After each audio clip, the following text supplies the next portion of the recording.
8h47. On va découvrir un lieu à présent que vous ne connaissez sans doute pas. Ou vous le connaissez de nom sans forcément y être entré. C'est l'Altem, l'usine alsacienne de tri d'emballage ménager. C'est à Strasbourg. On se pose la question ce matin, une autre question décidément. Que deviennent nos déchets recyclables? Et celui qui répond à cette question, c'est Maxime Dillinger. Enfin, il est bien entouré. Maxime Dillinger, c'est notre reporter chaque jour aux quatre coins de la région. Vous êtes avec Cyril Besson, Maxime. Il est l'adjoint du département service collectivité. Face à vous, de grosses machines. Et on en sait plus et on en apprend davantage sur ces déchets, donc.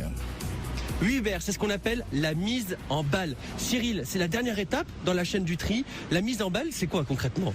La mise en balle va se faire au moyen d'une presse industrielle.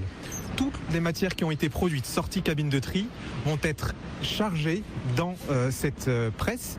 Et cette presse va en faire des gros cubes que l'on appelle des balles, qui mesurent 1 mètre sur 1 mètre sur 1 mètre. L'objectif de compacter et d'en faire des balles, c'est tout simplement de pouvoir optimiser ensuite le chargement des camions qui vont venir chercher ces matières premières recyclées. Donc là, autour de nous, ce qu'on a, c'est donc des balles d'un côté de plastique, d'un autre côté de carton et d'un autre côté d'aluminium par exemple. Voilà, toutes les matières que l'on a pu voir, toutes les matières que l'on va trier dans nos poubelles et bornes d'apport volontaire, nous allons les retrouver en sortie de centre de tri, préparées, conditionnées, en balles, prêtes à être évacuées. Donc là, on a l'exemple même de ce à quoi sert le centre de tri. Par contre, après Cyril, donc là, il y a de nouveau des camions qui vont arriver. Qu'est-ce qu'elles vont devenir ces balles ?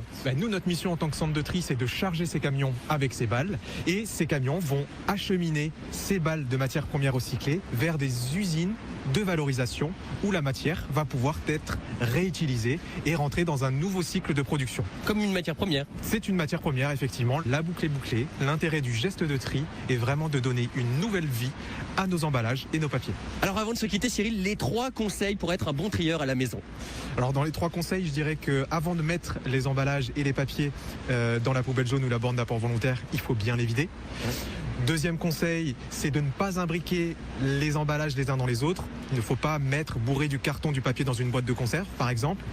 Et troisième, toujours faire attention de bien respecter les consignes de tri et se limiter aux emballages et aux papiers. Et voilà, comme ça, vous allez...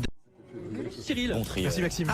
Et sachez que si vous voulez en savoir plus aussi sur le fonctionnement du tri de vos déchets, simplement vous rapprochez auprès de votre mairie qui saura vous donner tous les conseils pour bien trier aussi vos déchets là où vous habitez. Parfait. Et sur ces bons conseils, je vous dis à demain. Salut Hubert. Merci Maxime et à demain.